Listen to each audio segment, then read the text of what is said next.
कल चौटाला में वाणी चल रही थी 5 फरवरी सन 1967 की प्रातः क्लास। तीसरे पेज की दूसरी लाइन में बात चल रही थी, जो पतित पावन पाप है उनसे योग लगाने से ही तुम पावन बनेंगे। तो पहले यह पावन बनने की शिक्षा लो। आत्मा जो अपवित्र बन गई है वो पवित्र कैसे बने? आत्मा अपवित्र कैसे बन गई? देवताओं की आत्मा तो पवित्र थी, पवित्र आत्मा पवित्र कैसे बन गई? कैसे का कोई जवाब तो होगा ना। जो दूसरे धर्म की आत्माएं आई, विपरीत धारणा सिखाने वाली आत्माएं आई, उनके संग के रंग में आने से जो देव आत्माएं थी वो पावन से पतित बन गई।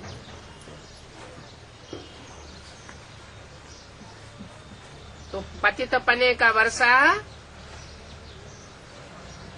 कब से मिलना शुरू हुआ? द्वैतवादी युग से, द्वापर से, जब से दो धर्म, दो धारणाएं शुरू हो गई। सबसे पहली बात पवित्रता के बारे में। देवताएं जो सतयुग त्रेता में व्यभिचारी थे, वो द्वैतवादियों के आने से व्यभिचारी बन गए। वहाँ देवताएं सतयुग त्रेता में मर्यादा पुरुषोत्तम होते थे। उनकी मर्यादा स्नेह और प्यार की एक में बंधी हुई होती थी सारा जीवन। सिर्फ एक जीवन की बात नहीं है, जन्म जन्मांतर की बात है। वो मर्यादा इन विदेशियों और विधर्मियों के संग के रंग में आने से टूट गई। और टूटने की शुरुआत कहाँ से हुई? जैसे सतयुग के राधा कृष्ण दिखाए गए हैं, लक्ष्मी नारायण दिखाए गए हैं, तो राधा कृष्ण की दृष्टि एक दूसरे में डूब रही है। उनकी दृष्टि किसी और में नहीं जाती। राधा की दृष्टि कृष्ण में जाती, कृष्ण की दृष्टि राधा में जाती। वो पवित्र दृष्टि वृत्ति की बात द्वापर से बिगड़ गई। जो व्यभिचार फैलाने वाले धर्म आए, उन्होंने आकर के दृष्टि में, वृत्ति में व्यभिचार फैला दिया।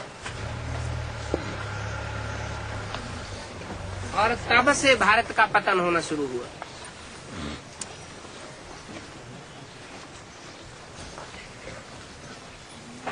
देवात्माएं जो अपवित्र बनी, वो फिर अब पवित्र कैसे बने? तो बाबा बताते हैं उल्टी सीढ़ी चढ़नी पड़े। उतरने के लिए द्वैतवादियों का संग लिया, विपरीत धारणा सिखाने वालों का संग लिया। बाप ने जो धारणा सिखाई पवित्रता की, एक में प्रीति रखो, एक में दृष्टि, वृत्ति और गति, कर्म इंद्रियों की प्रीति रखो। वो धारणा को विधर्मी आत्माओं ने तोड़ दिया और हम उनके, देव आत्माएं उनके संग के रंग में आ गई। अब पवित्र कैसे बने? नीचे उतरे व्यभिचार से, तो ऊपर कैसे उठेंगे? उनके संग के रंग में आने से हम परमात्मा को भी सर्वव्यापी समझ बैठे, ताकि सर्व में हमारी प्रीति जुट जाए। सब में प्रीति जुटाएंगे तो ऊपर उठेंगे या नीचे गिरेंगे। अभी बाप कहते हैं मैं सर्वव्यापी नहीं हूँ। हर आत्मा में परमात्मा का वास नहीं है। एवर प्योर परमात्मा हर आत्मा के अंदर विराजमान नहीं है।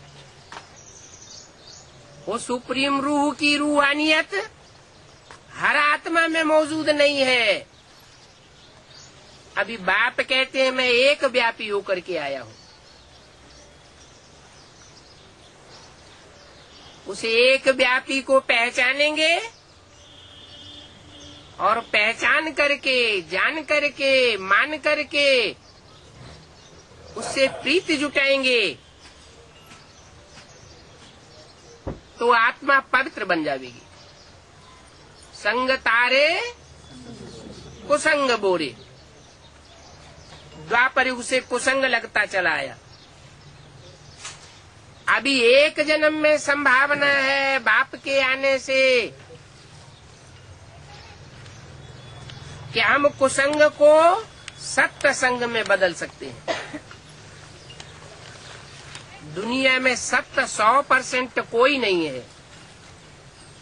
अभी तो कलयुगी दुनिया है, झूठों की दुनिया। सब झूठे हैं, झूठा प्यार दिखाने वाले हैं। उसका मिसाल दे दिया।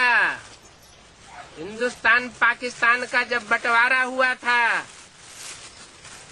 खून की नदियां बही थी, तो अपनी अपनी जान लेकर के भाग खड़े हुए। 7-7 तालों में जिन्होंने बंद करके रखा, बहुत प्रीति दिखाई, वो सब भाग खड़े हुए। और सिंध हैदराबाद में उन कन्या माताओं को जो बांधेली बना करके रखी गई थी, उनको मौका मिल गया बाबा के पास पहुंच जाने का। जो यज्ञ के आदि में हुआ वो ही सब अंत में होने वाला है। हिस्ट्री में भी आता है कि एक ऐसा टाइम हुआ था जब बड़े बड़े राजाओं ने परमात्मा प्रीति के आधार पर अपनी राजाई, राजपाट और रानियों को छोड़ दिया था। वो तो सन्यासियों की प्रीति थी, वो प्रवृत्ति मार्ग की प्रीति नहीं थी। अभी तो बाप प्रवृत्ति मार्ग में आया हुआ है। प्रवृत्ति में रह करके प्रवृत्ति मार्ग वालों को राजयोग सिखाए रहा है। ये प्रवृत्ति मार्ग का राजयोग सिवाय परमपिता परमात्मा की और कोई नहीं सिखा सकता।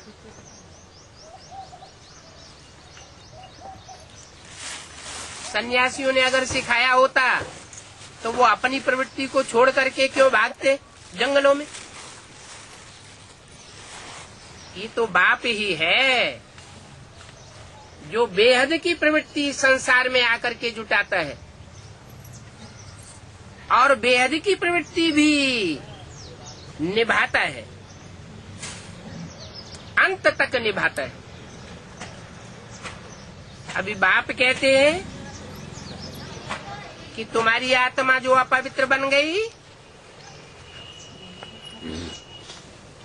वो पवित्र बनती है,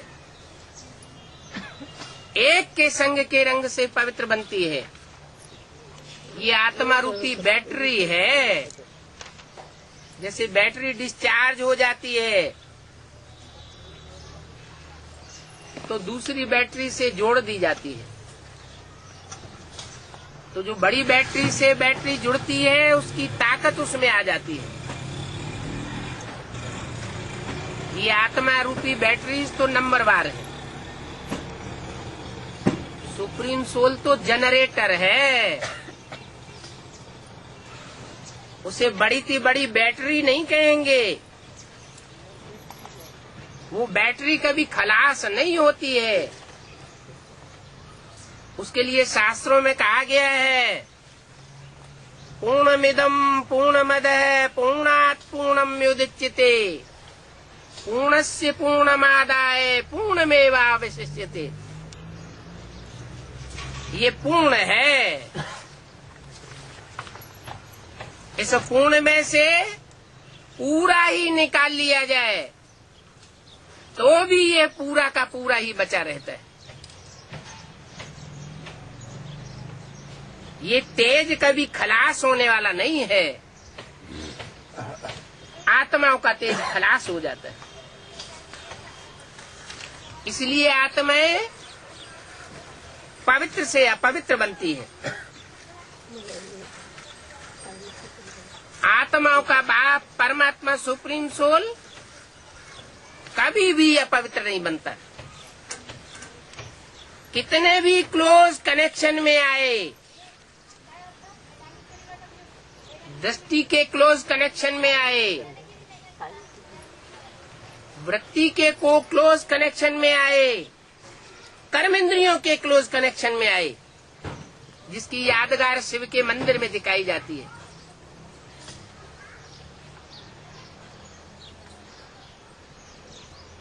इसलिए उसका लिंग ही पूजा जाता है और देवताओं की सब इंद्रियां पूजी जाती हैं, लेकिन शिव का लिंग पूजा जाता है। क्यों? ये यादगार है इस बात की कायम भक्ति मार्ग में कि वो इस धरा पर जब आया तो कर्मेंद्रियों के क्लोज कनेक्शन में आने के बावजूद भी नीचे नहीं गिरता, क्षरित नहीं होता, पतित नहीं बनता। ऊंची स्टेज से नीची स्टेज में गिरता नहीं है। यहाँ तक कि जिसमें एक व्यापी बन करके आता है वो आत्मा भी आत्मा है, परंतु उसको भी ऐसा संग का रंग लगता है कि ज्यादा समय तक नीचे गिरा हुआ नहीं रह सकता, क्योंकि सुप्रीम सोल उसमें प्रवेश करता है। मन संग का रंग सबको लगता है, रामकृष्ण की आत्माओं को भी लगता है, जिनमें प्रवेश करके परमात्मा 84वें अंतिम जन्म में माता पिता के रूप में संसार के सामने प्रत्यक्ष होते हैं। उन माता पिता का नाम दिया हुआ है शास्त्रों में, जगतम पितरम वंदे पार्वती परमेश्वरो। वो जगत के माता पिता बनकर के संसार के सामने प्रत्यक्ष होते हैं। उनकी यादगार शिव के मंदिर में दिखाई हुई है। वो यादगार ये साबित करती है कि योगी जीवन प्रवृत्ति में रह करके योगी जीवन बने, तब बात है।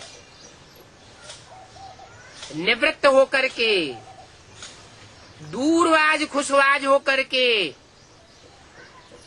पवित्र बन लिए अल्पकाल के लिए, ये कोई बड़ी बात नहीं। और जो भी धर्म पिताएं आए या जो भी फॉलोअर्स हुए, वो सब निवृत्ति मार्ग के हुए, चाहे वो इब्राहिम, बुद्ध, क्राइस्ट, गुरु नानक हो, और चाहे वो ब्रह्मा हो, दादा लेखराज के रूप में, जिनकी पूजा मंदिरों में नहीं होती, मूर्तियां नहीं बनती, मंदिर नहीं बनते, क्योंकि राजयोग का तंत्र वो नहीं समझ सके। इसलिए मुरली में बोला है, ब्रह्मा को बाबा बेबी कहते हैं। बेबी माना क्या? बच्चा बुद्धि। अब ब्रह्मा को जो फॉलो करने वाले होंगे वो भी क्या होंगे? वो भी बच्चा बुद्धि। उनकी बुद्धि बेसिक नॉलेज तक सीमित रहती है, एडवांस नॉलेज की गहरी बातों को नहीं उठा पाते। उसके लिए चाहिए बीज रूप स्टेज, जो सदा मुरलियों में बताते रहे कि बाप समान स्टेज धारण करनी है, देह भान को त्यागना है, आत्मा बनेंगे तो निराकारी बनेंगे। आत्मा माने ज्योति बिंदु, निराकारी बनेंगे तो निर्विकारी बनेंगे।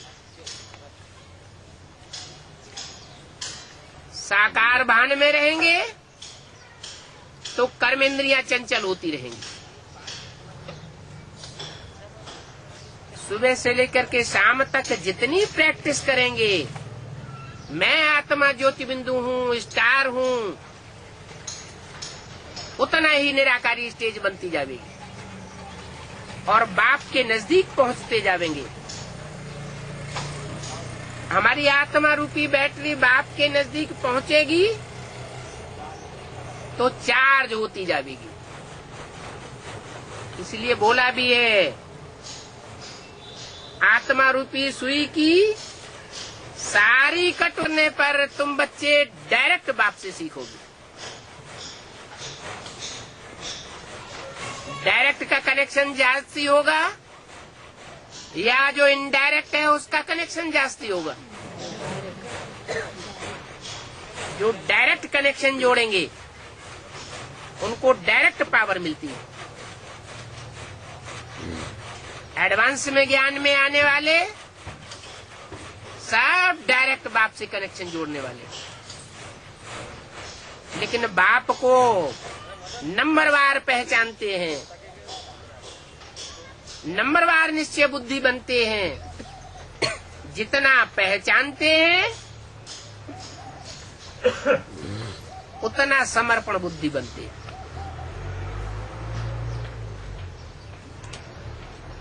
कम पहचानते हैं तो तन मन धन कम ही समर्पण कर पाएंगे। सारा मदार ज्ञान के ऊपर है। ज्ञान माने जानकारी, जानकारी माने पहचान, बाप की पहचान। वो बाप की पहचान वो ही कर सकते हैं जो पहले आत्म की स्थिति में स्थित हो जाए, निराकारी बने। ये बाप समान स्टेज धारण करेंगे तो निराकारी निर्विकारी बनेंगे, निर्विकारी जो है वो निरहंकारी बनेंगे। अहंकारियों को बाप पसंद नहीं करता। सारे विकार माफ हैं। कोई कितना भी कामी हो, कुत्ते जैसा कामी क्यों न हो, वो भी शास्त्रों में गायन है। क्या कि पांडवों का स्वर्गारोहण हुआ तो साथ में कुत्ता भी चला गया। तो बाप ये नहीं देखते हैं कोई कितना नीचे गिरा हुआ है, कितना कामी है, या व्यभिचारी है, या महाकामी है, क्रोधी है, लोभी है, मोही है। ये चार विकार परमात्मा बाप की तरफ से पूरे माफ।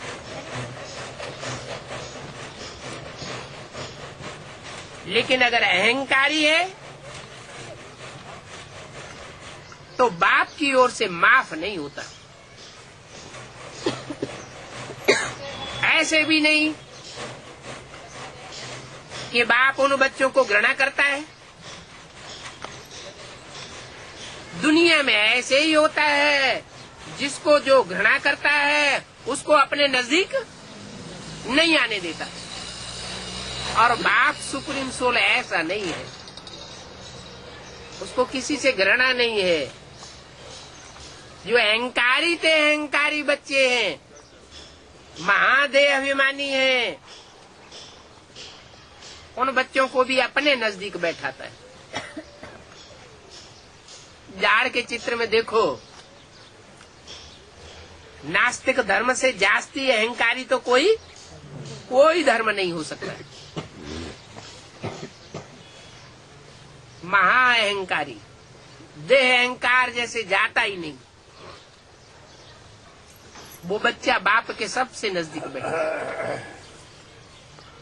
लेकिन बाप के अंदर के प्यार और बाहर के प्यार की बड़ी भारी युक्ति है। देखने में बच्चा भी समझता है कि बाबा हमको बहुत प्यार करता है। जैसे माउंट आबू की सभा जुड़ी हुई होती है व्यक्त बाप दादा की, तो चिपक करके कौन बैठते हैं? वो समझते हैं हम बहुत प्यारे हैं। पब्लिक भी क्या समझती है? अरे अरे अरे अरे, ऐसे दीदी दादियों जैसा प्यार हमको भी मिला होता। लेकिन बाप कहते हैं गुड़ जाने गुड़ की गोथरी जाने।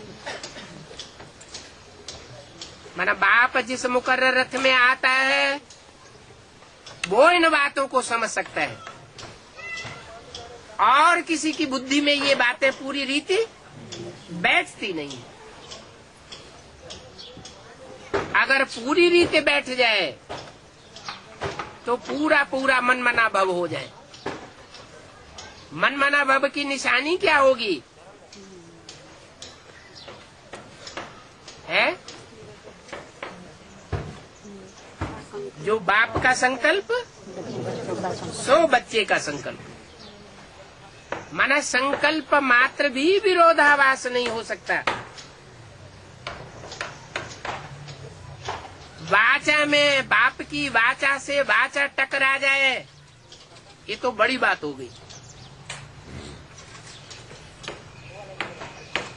और कर्मेंद्रियों का झगड़ा होने लगे, मारपीट हो जाए बाप और बच्चे के बीच में, ये तो बहुत ही बड़ा काम हो गया दुष्टता का।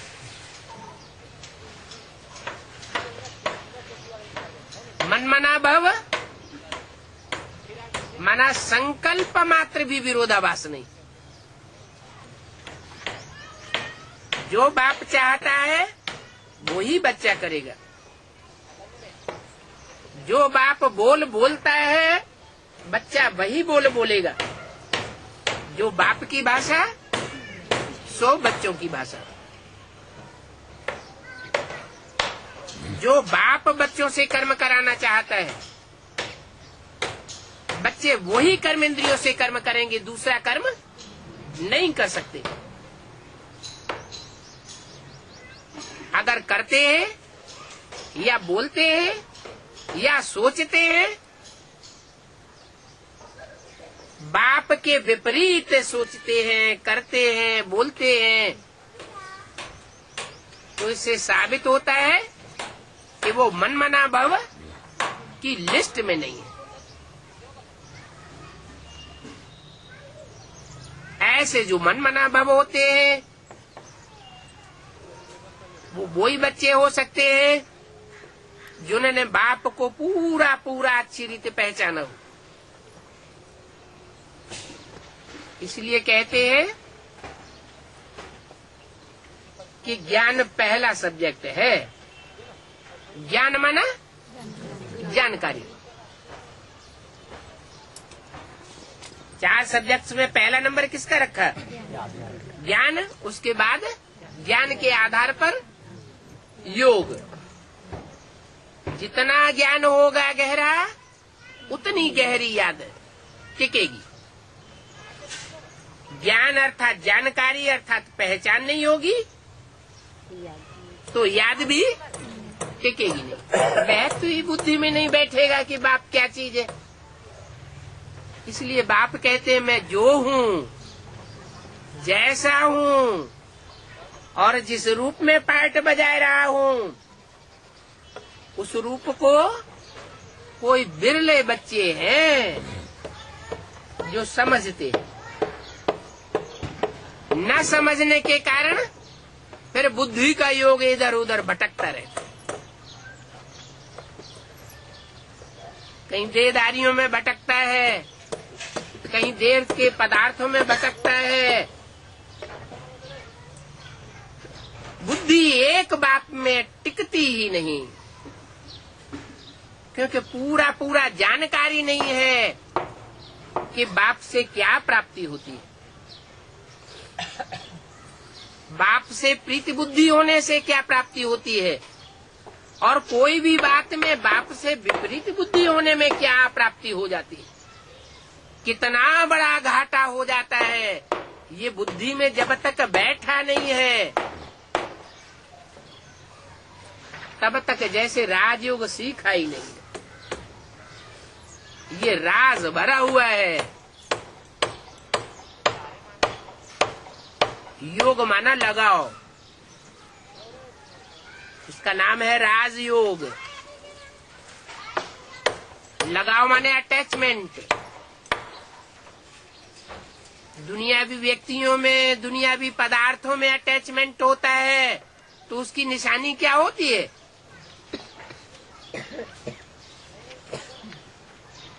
बुद्धि का झुकाव बार बार उसी देहधारी की तरफ या उसी वस्तु की तरफ जाता है। जैसे कोई आदमी मरता है तो उससे पूछा जाता है क्या चाहिए, तो कहता है हमें लड्डू याद आता है,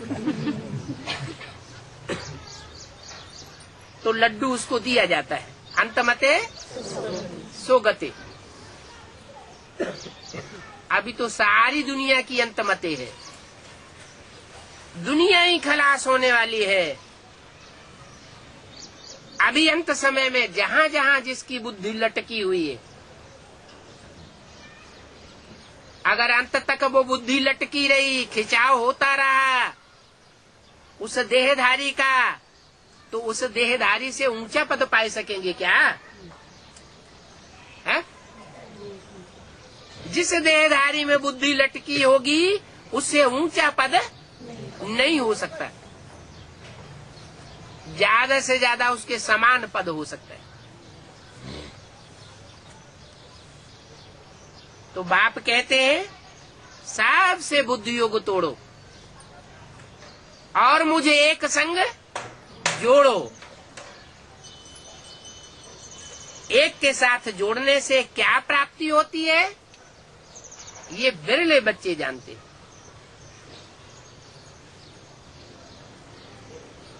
ये जानकारी मैं ही आकर के देता हूँ।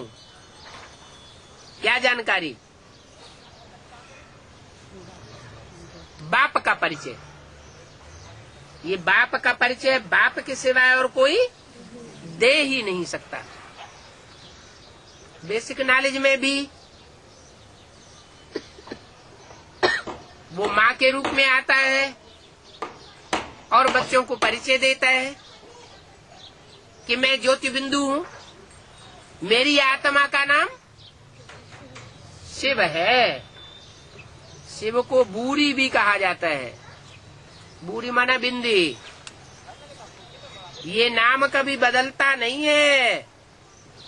मेरी आत्मा का नाम शिव ही है और रूप भी बिंदी है। ये रूप भी नहीं बदलता और नाम भी नहीं बदलता। बदलता कब है? कब बदलता है? जब कोई में प्रवेश करते हैं तो मेरा नाम भी बदल जाता है और रूप भी बदल जाता है। मानो मुकर्रर रथ में प्रवेश करते हैं तो नाम क्या हो जाता है?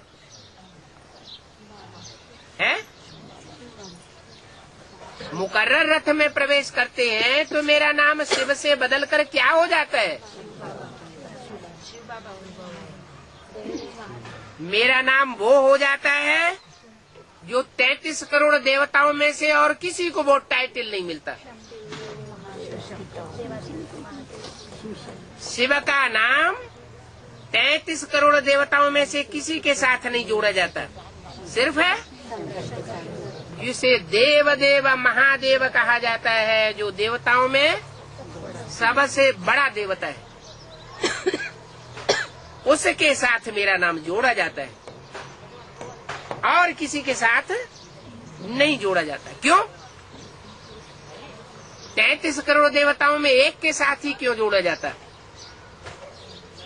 और बाकी इसके के साथ क्यों नहीं जोड़ा जाता? शिव ब्रह्मा क्यों नहीं कहते? शिव विष्णु क्यों नहीं कहते? शिव जगदम्बा क्यों नहीं कहते? शिव पार्वती क्यों नहीं कहते? शिव सीता क्यों नहीं कहते? कहते हैं क्या? नहीं कहते। क्यों नहीं कहते? भोलानाथ है? भोलानाथ भोलानाथ कारण क्या है? सबसे बड़ा भाई। क्योंकि वो लव में लीन होने वाली जो स्टेज है, 100% प्यार में डूब जाना, जिसकी परीक्षा भी हो। क्या क्या परीक्षा हो? परीक्षा मन के द्वारा ही नहीं होती है, वाचा के द्वारा भी परीक्षा होती है और कर्मेंद्रियों के द्वारा भी परीक्षा होती है। देखा जाता है कि वो वाचा किसका गुणगान करती है।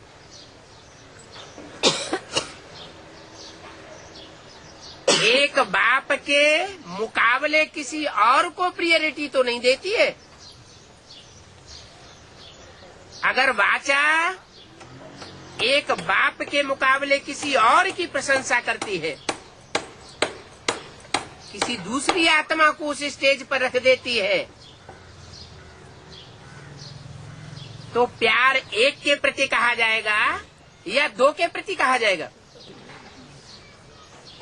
प्यार अद्वैतवादी हुआ या द्वैतवादी प्यार हुआ? द्वैतवादी हो जाता। और जहाँ दो के साथ प्रीति होती है वो कभी परिपूर्ण नहीं होती।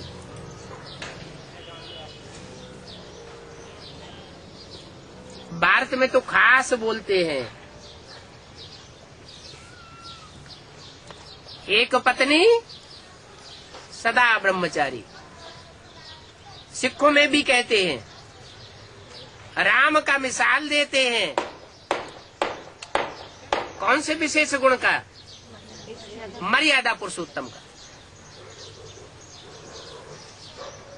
तो वाचा में भी एक आकार हो जाए। वो वाचा चाहे माँ के रूप में बोली गई हो ब्रह्मा के मुख से,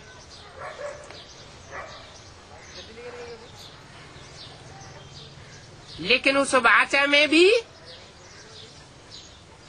कहीं विरोधाभास न हो। जैसे ब्रह्मा की वाणी है, गुलजार दादी के मुख से चलाई जाती है,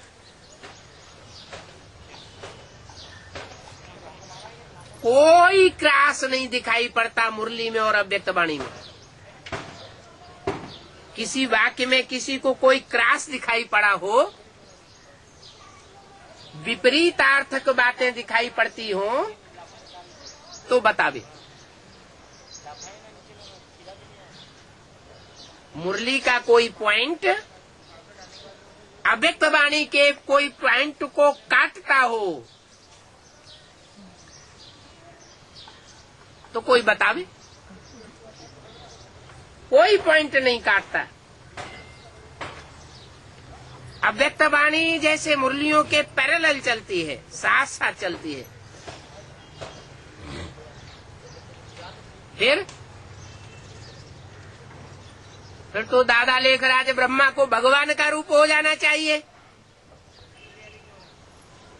फिर भगवान के रूप में उसकी पूजा क्यों नहीं होती?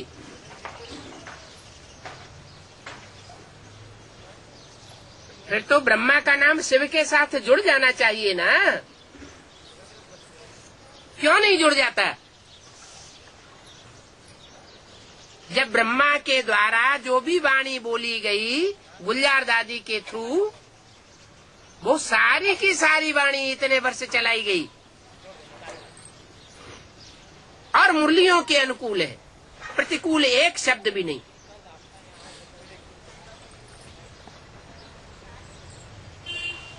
तो दादा लेखराज की सोल गुलजार दादी के द्वारा भगवान का रूप क्यों नहीं होना चाहिए? अरे एक अंतर फिर भी है। कौन सा अंतर है?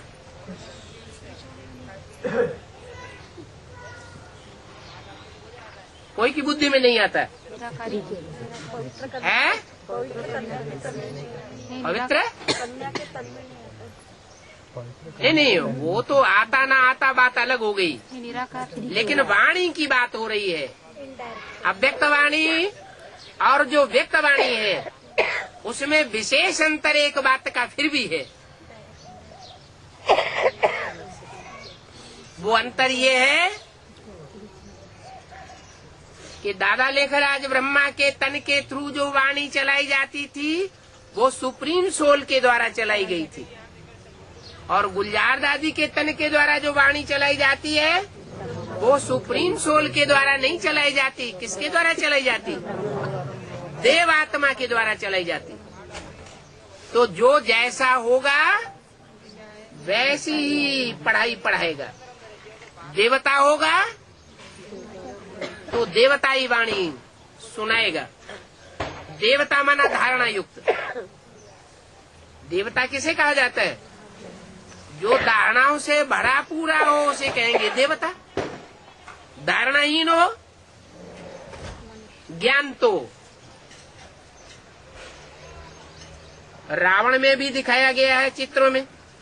वेद शास्त्र रावण के हाथों में भी दिखाए जाते हैं और वेद शास्त्र ब्रह्मा के हाथों में भी दिखाए जाते हैं। फिर अंतर क्या है? कोई अंतर है? ब्रह्मा ने उस ज्ञान को धारण किया और रावण ने उस ज्ञान को धारण नहीं किया। इसलिए ब्रह्मा देवता की कोटि में आता है और रावण राक्षसों की कोटि में आता है। तो यहाँ वाणी की बात हो रही थी। दादा लेखराज ब्रह्मा के थ्रू जो वाणी चली और गुलजार दादी के थ्रू जो वाणी चल रही है उसमें खास अंतर किस बात का है? गुलजार दादी के जो द्वारा वाणी चल रही है उसमें धारणा के पॉइंट्स आते हैं, क्योंकि देवात्मा की वाणी है। देवात्मा ज्ञान सुनाएगी। देवताओं में ज्ञान होता है या धारणा होती है? धारणा होती है। तो वो देवात्मा धारणा की वाणी सुनाती है और शिव बाप धारणा की भी बातें सुनाते हैं, तो साथ साथ ज्ञान की विशेष बातें सुनाते हैं। वो ज्ञान का सागर है। ये नहीं कहा जाता कि मैं धारणाओं का सागर हूँ। मेरा टाइटल सर्वगुण संपन्न 16 कला संपूर्ण संपूर्ण हिंसक मर्यादा पुरुषोत्तम मेरा टाइटल है। किसका? किसका? शिव बाप का। ये मेरा टाइटल नहीं है। मैं ज्ञान का सागर हूँ, प्यार का सागर हूँ, मुक्ति जीवन मुक्ति दाता हूँ, लेकिन सर्वगुण संपन्न 16 कला संपूर्ण मैं नहीं बनता। मैं तुम बच्चों को बनाता हूँ। जो ज्ञान मेरे अंदर है वो ज्ञान तुम बच्चों के अंदर भी आता है। तुम बच्चों के अंदर आता है, ये नहीं कहा इसके अंदर आता है। किसके अंदर? ब्रह्मा बाबा ब्रह्मा सरस्वती के अंदर वो ज्ञान आता है, ये नहीं कहा। तुम बच्चों के अंदर आता है। तो बाप ज्ञान का सागर, तो उसकी वाणी भी ज्ञान से भरी पूरी होती है। ये अंतर है ब्रह्मा की वाणी में और सुप्रीम सोल की वाणी में। ये अंतर होने के कारण ब्रह्मा शिव बाप से मिलकर के एक आकार नहीं हो सकता। अगर एक आकार हो गया होता तो शिव ब्रह्मा भी कहा जाता। शिव ब्रह्मा नहीं कहा जाता, शिव विष्णु भी नहीं कहा जाता। विष्णु ज्ञान सुनाता है कि नहीं सुनाता है? हैं? सुनाता है? नहीं सुना, गूंगा है। विष्णु ज्ञान सुनाता है या गूंगा है? हैं? सुनाता है। शास्त्रों में तो दिखाया है कि ज्ञान कलश किसके द्वारा बांटा गया है? लक्ष्मी के द्वारा बांटा गया। तो जो लक्ष्मी है वो तो धारणा की देवी है ना। लक्ष्मी में जगदम्बा में फर्क दिखाया गया है। क्या फर्क है? जगदम्बा अपने भक्तों की सर्व मनोकामनाएं पूरी करती है और लक्ष्मी धन की कामना पूरी करती है। कौन से धन की बात है? ज्ञान धन की बात है। ईश्वर का दिया हुआ धन पहला पहला कौन सा है? ईश्वर जब इस धरा पर आता है तो पहला पहला कौन सा धन देता है? ज्ञान धन देता है। वो ज्ञान धन जो देता है वही धन लक्ष्मी देती है। किसके द्वारा देता है? नारायण बनने वाले के द्वारा देता है। तो लक्ष्मी कहाँ से देती है? लक्ष्मी से धन मांगते हैं। बाबा कहते हैं लक्ष्मी के पास धन कहाँ से आया? नारायण से आया। तो शिव का जो ज्ञान धन है वो पहले पहले किसने लिया है? नारायण ने लिया। नारायण ने लिया और लक्ष्मी ने नारायण से लिया। तो अंतर पड़ जाता है। क्या अंतर पड़ जाता है? कि लक्ष्मी भी बाप टीचर सदगुरु का रूप नहीं हो सकती। मैं बाप भी हूँ, टीचर भी हूँ और सदगुरु भी हूँ। बाप भी कोई साधारण बाप नहीं, सुप्रीम बाप, माना बापों का बाप। जो भी धर्म पिताएं हैं उन सबका बाप और सुप्रीम टीचर। और जो टीचर्स हैं उनको कोई न कोई पढ़ाई पढ़ाता है। लेकिन मैं ऐसा टीचर हूँ जिसको कोई भी पढ़ाई नहीं पढ़ा सकता। राजयोग की भी पढ़ाई है ना। ये राजयोग की पढ़ाई सुप्रीम टीचर को कोई नहीं पढ़ा सकता। वो सारी दुनिया को पढ़ाता है, उसको कोई नहीं पढ़ाता, इसलिए वो सुप्रीम टीचर है। और सदगुरु, बाकी दुनिया में जो भी गुरु हैं वो सब देहधारी गुरु हैं, उनको सदगुरु नहीं कहा जाता। कहते भी हैं एक सदगुरु अकाल मूर्त, कि दो चार सदगुरु अकाल मूर्त, एक सदगुरु अकाल मूर्त। तो जो एक सदगुरु है वो ही सच्चा है। सत्य माना सच्चा। कैसा गुरु? सतगुरु। तो बाकी गुरु कैसे हो गए? बाकी सब गुरु नंबरवार झूठे हो गए। बल कहते हैं गुरुर ब्रह्मा गुरुर विष्णु गुरुर्देवो महेश्वर। ब्रह्मा को गुरु मान लेते हैं, विष्णु को गुरु मान लेते हैं, शंकर को गुरु मान लेते हैं। लेकिन शंकर में से अगर शिव को अलग कर दिया जाए तो वो सब रह जाएगा, वो अपनी ही सदगति नहीं कर सकता, तो दूसरों की सदगति कैसे करेगा? सदगति तब ही कर सकता है जब दोनों बाप बेहद के बाप मिलकर के एक आकार हो जाए। आत्माओं का बाप वो भी बेहद का बाप है, और मनुष्य सृष्टि का बाप वो भी बेहद का बाप है। दोनों बाप मिलकर के जब एकाकार बन जाते हैं तब कहा जाता है सदगुरु। और सदगुरु निराकार होता है माने बिंदी होता है या साकार होता है?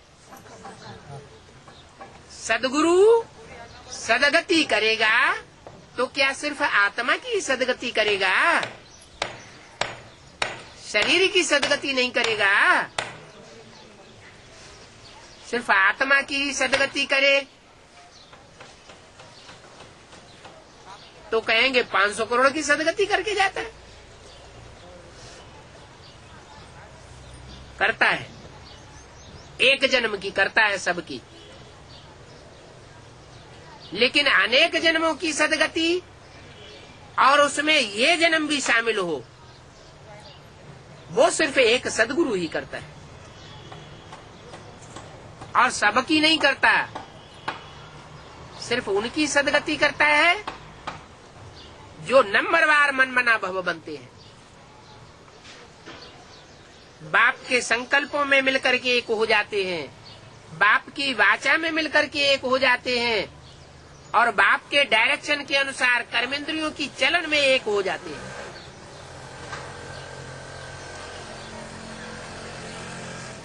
उन आत्माओं की सदगति होती है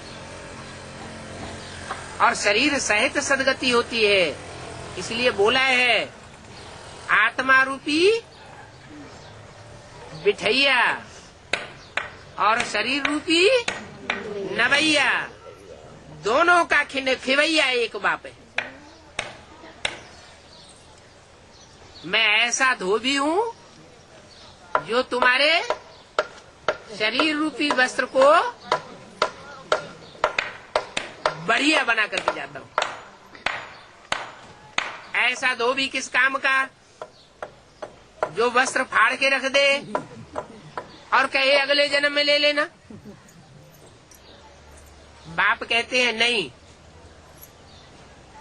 मैं तो इसी जन्म में तुम्हारे शरीर रूपी वस्त्र को कंचन काया बना कर जाता हूँ।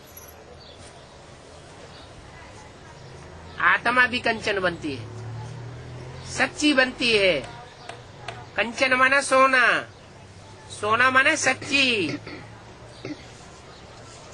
और आत्मा जिस शरीर में बैठी है वो शरीर भी कंचन काया बन जाता है, क्योंकि आत्मा का संग शरीर को लगता है। आत्मा पावन बनती है तो शरीर भी पावन बनता है। जिनकी आत्मा पूरी पावन नहीं बनेगी, 16 कला संपूर्ण सर्वगुण संपन्न, उनका शरीर भी इस जन्म में पावन नहीं बन सकता। ये अपवित्र शरीर उनको छोड़ना पड़ेगा। परम धाम में लंबे समय के लिए नंबरवार वापस जाना पड़ेगा।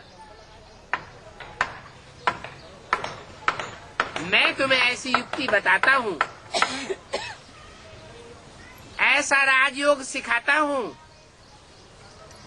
तुम इसी जन्म में इसी शरीर से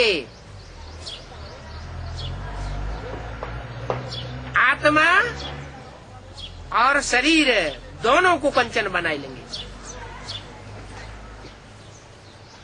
अभी समय है।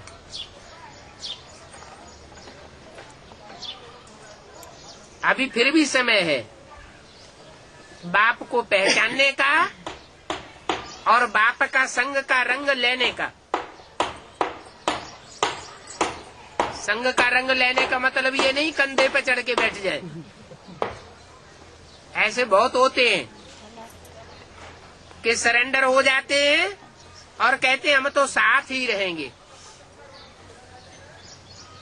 लेकिन रहें साथ में शरीर से और बुद्धि बाहर की दुनिया में भटकती रहे तो आत्मा का कल्याण होगा? मन बुद्धि को ही तो आत्मा कहा जाता है। मन बुद्धि रूपी आत्मा बाहर की दुनिया में पड़ी हुई रहती है और तन शरीर से बाप के पास रहे पड़े हैं, बाप के घर में रहे पड़े हैं, बाप का अन्न खाते हैं, बाप के दिए हुए कपड़े पहनते हैं, बाप के दिए हुए मकान में रहते हैं, लेकिन मन बुद्धि बाहर भागती रहती है। तो मन बुद्धि रूपी आत्मा का कल्याण होगा? नहीं होगा। अच्छा, शरीर का कल्याण होगा? जब आत्मा का ही कल्याण नहीं हुआ तो शरीर का कल्याण होने का तो सवाल ही नहीं। आत्मा जहाँ भागेगी शरीर भी एकदम भाग जाएगा। लंबे समय तक का जो पुरुषार्थ होता है वो अंत समय में वो पुरुषार्थ जागृत हो जाता है। लंबे समय तक जैसा जैसा संकल्प करेंगे अंतिम क्षणों में वही संकल्प सिद्ध हो जाएगा। तो लंबे टाइम तक जिनकी बुद्धि बाहर रहेगी अंतमते सुगते हो जाएगी। बाहर की दुनिया में भाग खड़े होंगे। माया की जब फाइनल परीक्षा होगी, इसलिए बोला कि दिल से मुख से निकले बाबा मेरा बाबा। दिल की आवाज नहीं निकलती है, बाहर की आवाज से सुनाते हैं मेरा बाबा। मैं जितना बाबा को प्यार करता हूँ करती हूँ उतना दुनिया में कोई नहीं करता होगा। ये दिखावे की भाषा हो जाती है।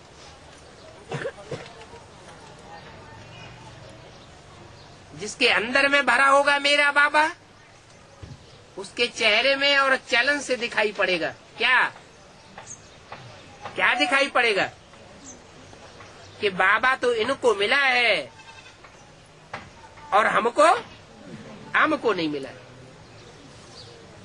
चेहरा ही ये साबित कर देगा, दृष्टि वृत्ति ही ये साबित करेगी कि इनको बाप मिला है। दो शब्द भी किसी को सुनाएंगे ऐसी स्टेज में, वो दो शब्द भी वो अनुभूति के शब्द होने के कारण सुनने वाले के दिल में घर कर जाएंगे। वो बाप का बन जाएगा, देहदारी का नहीं बनेगा। क्योंकि चेहरे से और चलन से शिव बाबा दिखाई देगा। तो प्रीति, प्यार, लगाव, योग, ये सब एक ही शब्द के अर्थ हैं। इसलिए बाबा कहते हैं योग नहीं लगता, योग नहीं लगता, ये कहना बंद कर दो। क्यों? क्योंकि योग योग की भाषा कहने से वो हठ योगियों का योग हो जाता है। क्या कहो? शिव बाबा की याद। जो चीज आंखों से देखी जाती है, कर्मेंद्रियों से अनुभव की जाती है, वो याद आती है या नहीं आती है? जरूर याद आती है। ये अभ्यास है कर्मेंद्रियों का 63 जन्मों का। जहाँ जहाँ कर्मेंद्रियों का ज्ञानेंद्रियों का संग जाता है, वो संग का रंग बुद्धि के ऊपर बैठ जाता है।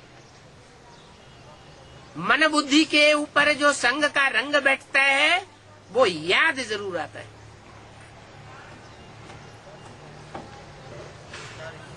यहां भी बाबा कहते हैं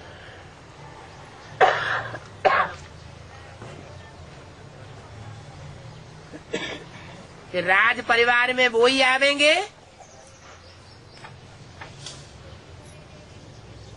जो संगी साथी बनेंगे। कितने आवेंगे? 16,108। वो तन से, मन से, धन से, समय और संपर्क से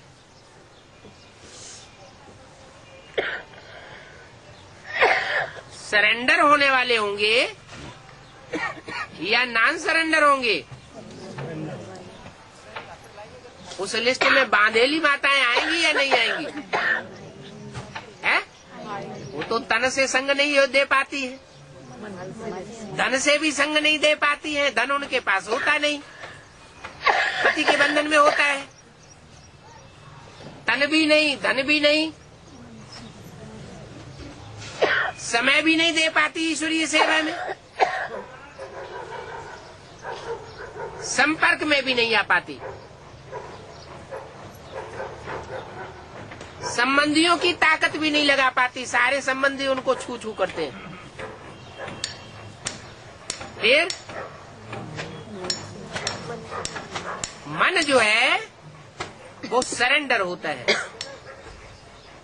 तो मन जब लगातार सरेंडर रहेगा फाइनल परीक्षा तक, तो रिजल्ट क्या निकलेगा? अंत मते सोगते हो जाएगी। उनकी मन बुद्धि बाप के साकार संग से दूर होते हुए भी, शरीर से, कर्मेंद्रियों से दूर होते हुए भी अंत में रिजल्ट क्या आवेगा कि वो बाप के नजदीक पहुंच जाएंगे और 16,000 की लिस्ट में आ जाएंगे।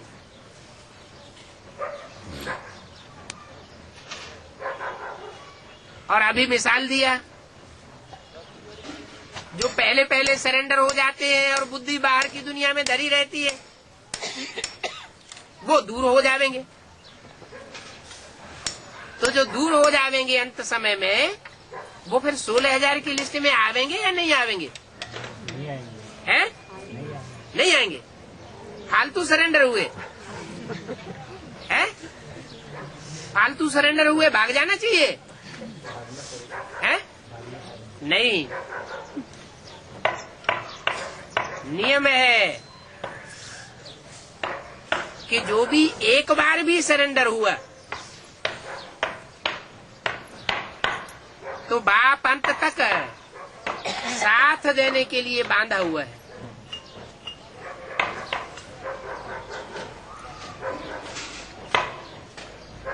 हाँ, ये हो सकता है कि भागने वाले राजकुल के चांडाल बन पड़े, दास दासी बन पड़े। अब ये बात दूसरी है कि फर्स्ट क्लास दास दासी बनते हैं। फर्स्ट क्लास दास दासी माने माँ बाप, या थर्ड क्लास दास दासी बनते हैं। ओम शांति।